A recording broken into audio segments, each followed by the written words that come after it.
Bannar úsáid as na fhíorúsáideach ar bhaile díospóireacht a chothú i meas grúpaí atá tuairt faoin pleanála Teanga.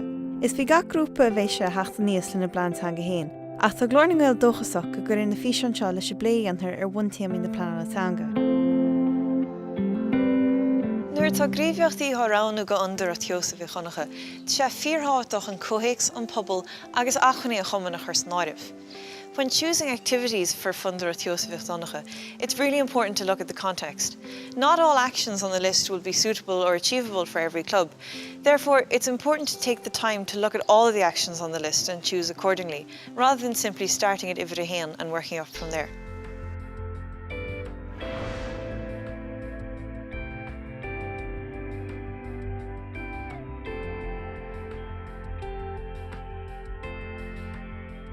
Tá Glór daoine anseo le Ghaeilge. Sin an rud déanana ahan duine a scoileocht anseo sa deisceart, so tá Ghaeilge de cinenne léige an acu, agus an rud atá muidena géirí a dhéanú ná deis a chóirtómh an Ghaeilge sin a fháil amach.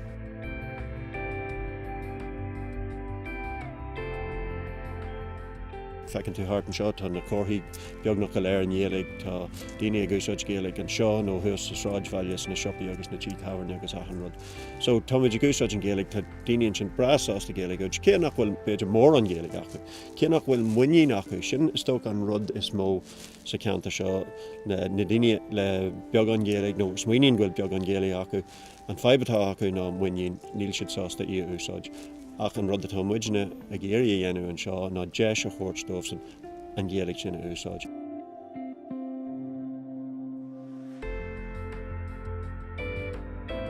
Gan chuid is mó is féidir an gríomhaíochtaí Fhondúireacht Sheosaimh Mhic Dhonncha a riant ina trí chéama. For the purpose of choosing actions, it can be helpful to divide the 70 actions of Fhondúireacht Sheosaimh Mhic Dhonncha into 3 generalised themes: the visibility of Irish in the club, use of Irish, and learning opportunities. These themes could correspond loosely to the spreagúla or goals that we mentioned in the last video. Bunny here in the téamaí sin, the clubs can then choose actions that will help them to promote Irish using a structured and coordinated approach.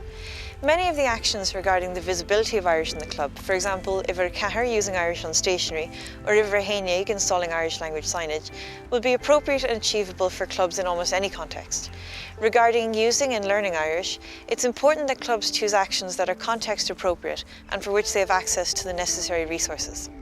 Tógtar an treoir an seo treoir na Ghaeilge. Cuirtar rangan ar siúl rihan gibhrí ba bunrang ar siúl ar an lún agus meanrang ar siúl ar an ine. Agus is féidir le daoine sa club páirtead lecu sná rang na sin, agus is féidir na muintir an phobal man bhfuil siad sa club is féidir lo páirtead lecu sná rang sin freisin. Gach bliain leagmuid páirt sa scór, agus gin muid iireacht gcónaí Ghaeilge úsáid go fada is féidirlinn mar hampla sa drama. Curmar drama gáthangach léirimar drama gáthangach cúpla bliain ó hin agus thuamar an craobhóla agus thuamar go dtí craobh na hÉireann. Ar deire, le cinntiú nach bhfuil fuinniúthach ormú, beidh sé tábhachtach súla chineal ar dulchan cín i gcás gach gríomhaíochta. In order to avoid wasting energy and resources, it's important to ensure that all actions are being implemented as effectively as possible. When choosing actions, the club should set out practical methods of monitoring the implementation of that action. If it becomes clear that a certain action isn't being implemented effectively, the club should be able to make adjustments or replace that action with a more appropriate one. This will ensure that the club makes real progress with Fhondúireacht Sheosaimh Mhic Dhonncha and doesn't end up stuck in a rut. Well, is tógtha sin an rud tá sé deacarí a bheas just ag an bumite seo ó thaobhann fear an sínseo ar a leiad beimiid ábhail é eáil dáimiid an páirtead leachach mórtas peil na Ghaeilge, tá sin cinenne leim agus masúnú cumáid. Tá sé deacar na level níos óige ná sin is tócha. Ach sin rud atá muid a géirí a dhéanú. Ná fiú just a géisteach teacht an seo nuair atá treanála dul ar dul thart agus rudí mar sin.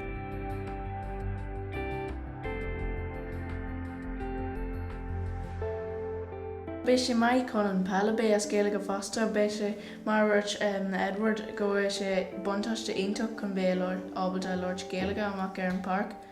agus ní bé an pleanála ábailte muide heiscint fásta. Pointe má? Well, ní éiríonn peil agus ceapam go mbeadh ihe scannaíocht trí Ghaeilge, scanán as Ghaeilge a chur fáil do daoine óga.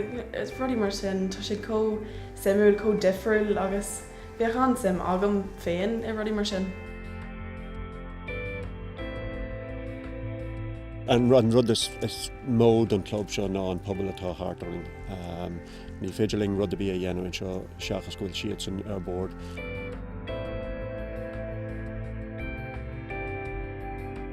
Ná déanana dearmid gur phróiseas máil fad tréimhseach é seo. Lastly, it's important to remember that this is a long process and that very few results will be visible overnight. Monitoring progress will encourage club members to continue their efforts and keep their mission up. The aim of Fhondúireacht Sheosaimh Mhic Dhonncha is to help and support clubs achieve their own visions and to provide practical advice at every step of the way.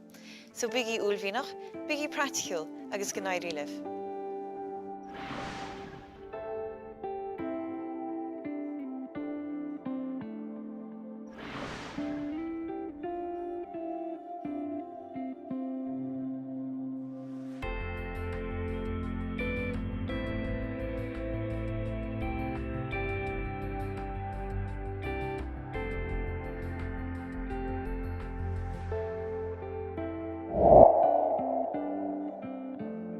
Déan teagháil le Glór na nGael le tuile eolas, chuidú agus treoir maidide leis pleanála Teanga.